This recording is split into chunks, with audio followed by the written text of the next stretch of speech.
Tonight, a motorist tells of a frightening rock-throwing incident at Crystal Brook and a Port Lincoln teenager to ride on horseback for 5 days straight to raise awareness about mental health. This is Southern Cross News with Fraser Goldsworthy. Good evening. A motorist has told of a frightening near miss after a rock was allegedly thrown at his ute at Crystal Brook. 2 young boys have been arrested and charged over the incident, with police condemning the reckless behaviour. The dangerous rock-throwing attacks Adelaide knows all too well has allegedly made its way to our region. On Monday afternoon, Tim Harper's ute was nearly struck by a rock, allegedly thrown from the Crystal Brook Railway Bridge.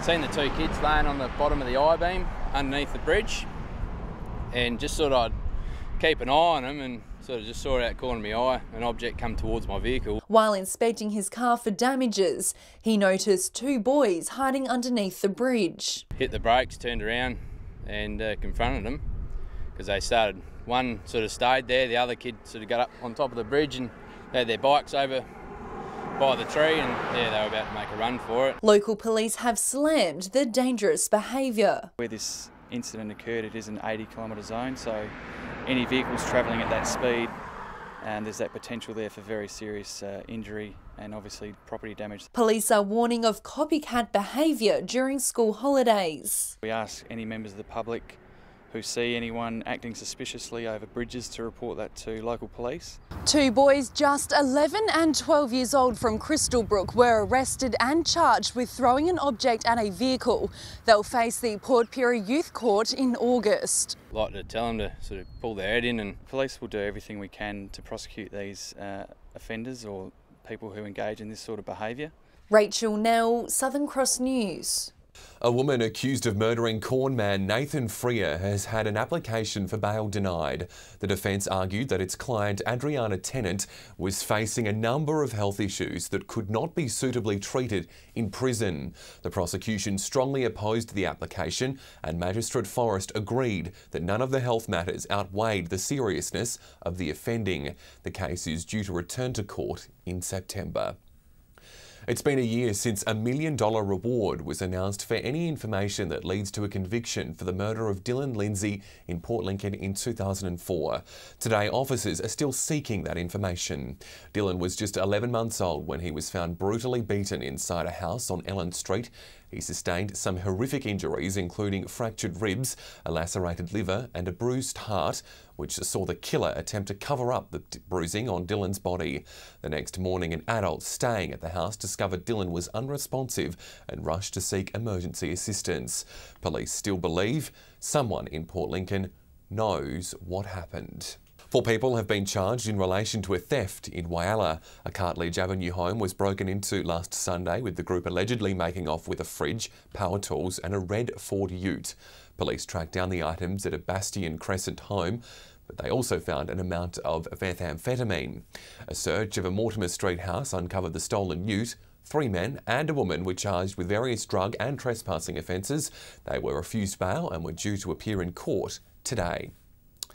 The Minister for Trade, Tourism and Investment is currently touring our region and meeting with local operators. It's all in a bid to improve the region's visitor economy and to market tourism opportunities globally. Unlocking the full potential of tourism in our region. I'm originally from the country. I know the real importance of getting out, meeting the local operators and hearing, like we will tonight, about the things that concern them. David Ridgway is visiting 19 different communities across the state to address key challenges the industry is currently facing. He says hearing from tourism operators firsthand will help build stronger relationships with the state government. It's tough, so I want to hear what their stories are and the ways that we might be able to make their businesses work better for them. It's hoped the state's Tourism Commission will be able to better market Port Pirie's potential all over the world. First step towards building that economy. There's a lot of focus from Tourism SA, SATIC, to try and build regional tourism outcomes. We need the Tourism Commission to drive that sort of international marketing, their digital presence on the southaustralia.com website. Minister Ridgway says the key to keep tourism jobs in our region is to ensure the best future for the local economy. Opportunity for population growth in a lot of regions is through increased employment in tourism. So it's a really important part of nurturing and growing our regional communities. The minister will be in Whyalla tonight before heading to Port Lincoln tomorrow. Rachel Nell, Southern Cross News. The Broken Hill Civic Centre will soon reopen its doors with locals invited for a tour. The centre has been closed for over a year after more than 600 defects were found inside the building. It's been closed for so long it came as a surprise to many to learn that it'll be opening its doors again soon. It's been a long road to get to this stage. Today marked a major milestone for works on the Civic Centre, Council receiving an occupational certificate for the building after it passed inspection. That means that we're open for business, we'll be taking bookings. For all of us, it's a day of celebration, of great patience and of great staff, having a dedication and making sure we delivered for the community of Broken Hill a centre we could all be proud of. Council says it's great to see all the major work completed after the project suffered a number of setbacks, which included a laundry list of 600 defects.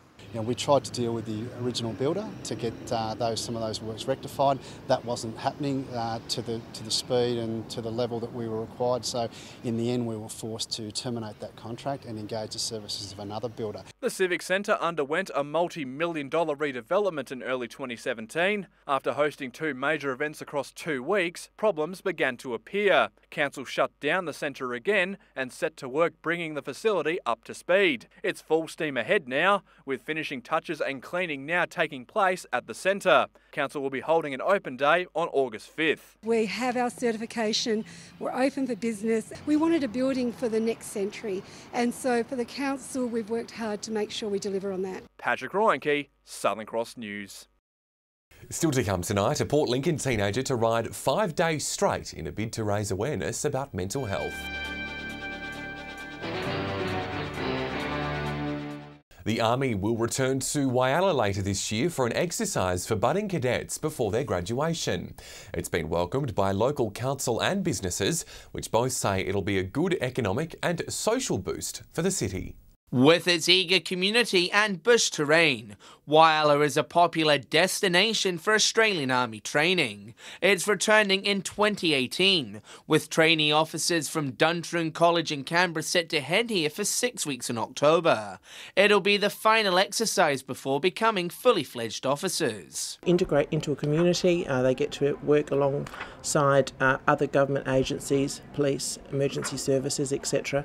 And it's invaluable. The exercise is focused on practicing peacekeeping and stability scenarios. Their presence in town has been popular over the past few years, with the troops engaging with the community. I think that they see Whyalla as a very friendly town that does support these kind of exercises. And with hundreds of personnel marching into the city, the economy is set to be boosted. The Chamber of Commerce says the Defence Force and local businesses have a better understanding of each other. The business community certainly learnt a lot, and we're able to now implement those opportunities and ideas. Ms McLaughlin is hoping local retailers capitalise on the influx. Sure, there's lots of retailers, food outlets that did very well last year when the Army were in town for that month, and I'm sure they'll be looking forward to it. Further details will be released later in the year. John Hunt, Southern Cross News. The Broken Hill YMCA has received another funding boost for the construction of its new integrated wellness centre.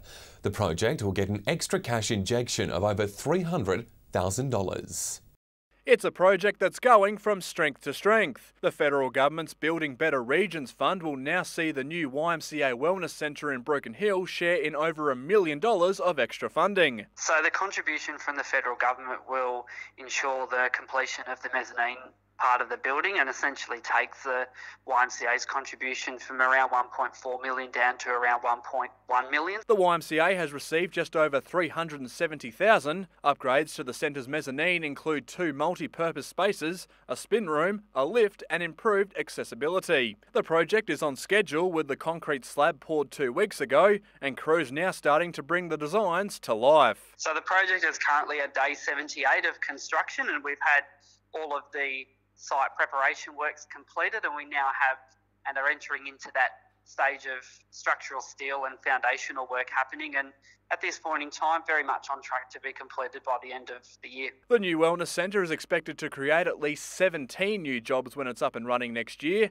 while its current operations in Oxide Street continue to serve the community. We'd probably look to be transitioning out of there, towards the end of the year. Over Christmas we'll be transitioning out, so ready to hit the ground running in early 2019. Patrick Ryankey, Southern Cross News.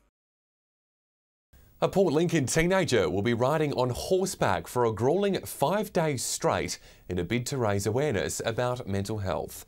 Pearl Desart will become the youngest person ever to ride the Four Cummins Trek from Cowal to Port Lincoln. An ambitious journey for a talented young horse rider.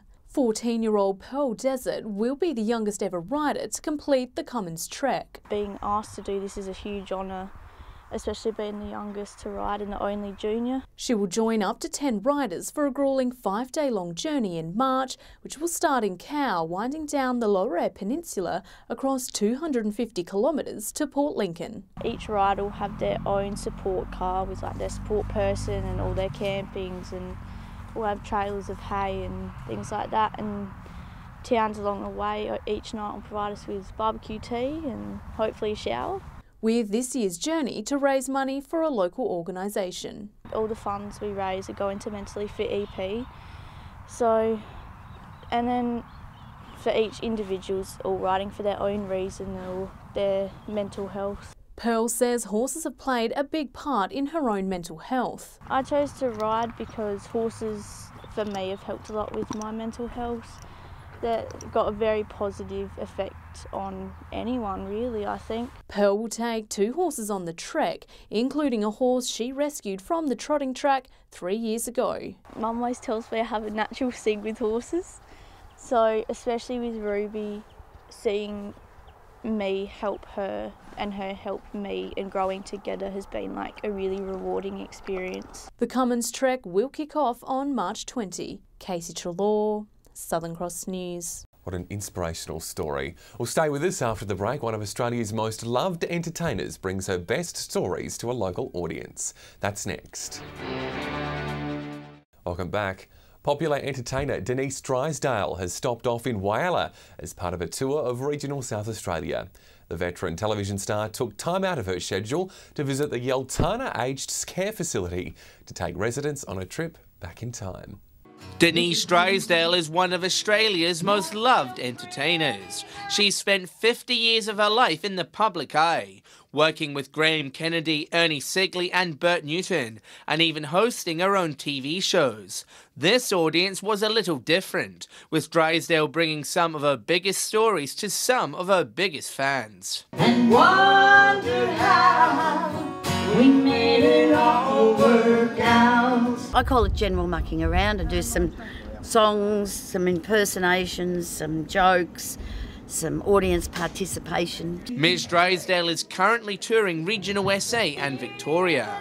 At nearly 70, she says she's still enjoying performing and will continue to as long as she's wanted. If people stop asking you to do things, well, there's nothing you can do, but while they ask, I'll keep doing it. Ms Drysdale says many have watched her entire career and she's happy to be able to put on a show for those who wouldn't otherwise be able to see her live. Breaks up the day, and I think if you can make them smile, that's worth everything. And there was even a cameo from a Yeltana resident. Phil, who spent his life singing, was up on stage belting out a classic with a little help from Ding Dong. Hey, hey, Paula, I want to love you. We brought up Phil. I didn't think I was going to get the microphone back. John Hunt, Southern Cross News. The best young golfers from regional SA have descended upon the Port Augusta Golf Club for the annual Brett Ogle Cup.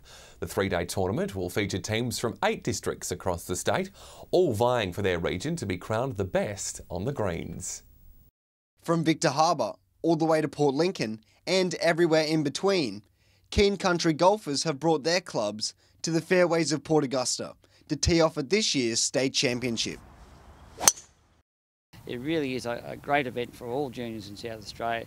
But it's not all about booming drives. These golfers need to prove their all-round abilities in not the easiest of situations, with each golfer's effort determining their team's final result. So it's between teams, but the individual results count towards a team score. Flying the flag for the northern team is Port Augusta's Shakira Kyers, who's hoping to use her local knowledge to her advantage. I didn't play that great yesterday, but it's just consistency, it's got to get it all together. She's facing stiff competition from Cameron Bickley though, who's on a high after sinking a hole-in-one yesterday. I was standing on the tee, first one to hit off, and just hit it.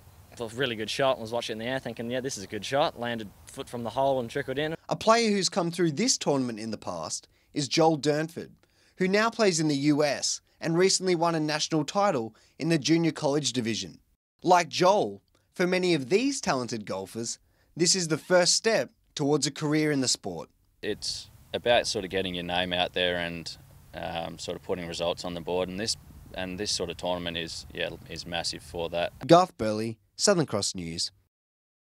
Well, stay with us. After the break, Amy will have all your local weather details, and it was another sunny winter's day around the region, Amy. And what a beautiful day it was, Fraser. However, it's looking like the weekend could bring a few showers in some parts. I'll have all the details next. Welcome back. Nothing but sunshine around the Spencer Gulf today. Port Augusta reaching 17, Whyalla and Port Lincoln both the top of 16, while Broken Hill sat a degree or so below. On the satellite now, and patchy cloud over the southeast in a weak trough is generating the odd shower. However, skies are keeping clear over central and northern areas under a large high pressure system, which is leading to mild nights inland. It's looking like a great day to head out on the waters tomorrow, with southerly winds shifting southwesterly up to 10 knots, while seas are remaining calm and will only reach up to ½ metre. For those early birds, sunrise is at 7:24, while sunset is at 5:26. Taking a look at tomorrow's forecast, and it's looking like it'll be another cracking winter's day despite the very cold overnight temperatures. After morning frost, Port Augusta will warm up to 17 degrees, 15 for Port Pirie and 16 in Whyalla. After a mostly sunny week, there is the chance of some showers developing in Port Lincoln this weekend, reaching a top of 17. However, it's looking like the fine conditions will extend into Saturday and Sunday for Cleve and Woodner. The sunshine is expected to continue in Whyalla, seeing maximums of 18. Very similar conditions for Port Augusta, with temperatures rising just slightly over the weekend. Cloudy skies coming over in Kadina on Sunday with a top of 16 degrees. Fine conditions predicted for Port Pirie in the coming days with a high of 18 on Sunday. Some cooler days ahead in Clare, however the weekend will bring maximums to 15 degrees. Meanwhile, Broken Hill will warm up slightly to 17. So the run of pleasant weather is set to continue for a few more days as we look forward to the weekend. Thanks, Amy, and that's the news this Wednesday. Thanks for your company. I'll have updates later. Until then, enjoy your evening. Good night.